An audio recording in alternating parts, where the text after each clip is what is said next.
Interim government আছে, এটা হচ্ছে স্টপ গ্যাপ, এটা হচ্ছে একটা ট্রানজিশন টু ডেমোক্রেটিক প্রসেস মূলত, এবং এই সরকারের মূল কাজটা হচ্ছে সেই জায়গায় ডেমোক্রেটিক প্রসেসে ফিরে যাওয়ার জন্য যে কাজগুলো করা দরকার যত তাড়াতাড়ি সম্ভব তারা সে কাজগুলো করতে পারে সেটা আমরা বলেছি, এবং সেটা করতে কতদিন সময় লাগতে পারে আমি তো বলেছি।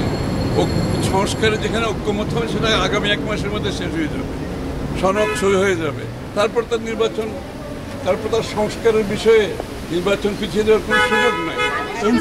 এনসিপি আজকে এখানে কথা বলেছে, এনসিপি আজকে অভিযোগ করেছে যে লেভেল প্লেইং ফিল্ড নেই, মাত্র ওগুলা ওইসব বিষয়ে আমরা আলোচনা জানিয়েছে, ওইসব বিষয়ে আমরা আলোচনার কোনো প্রয়োজন নেই।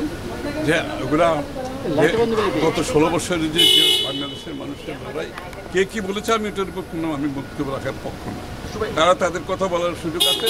সুতরাং বাংলাদেশের মানুষ 16 বছর যুদ্ধ করেছে একটা নির্বাচিত সরকার গণতান্ত্রিক অর্ডারের জন্য, মানুষ অপেক্ষা করছে, এক কথাই এটা বলছে। আচ্ছা ওগুলো বাদ দেন, এই আলোচনার কথা বলুন।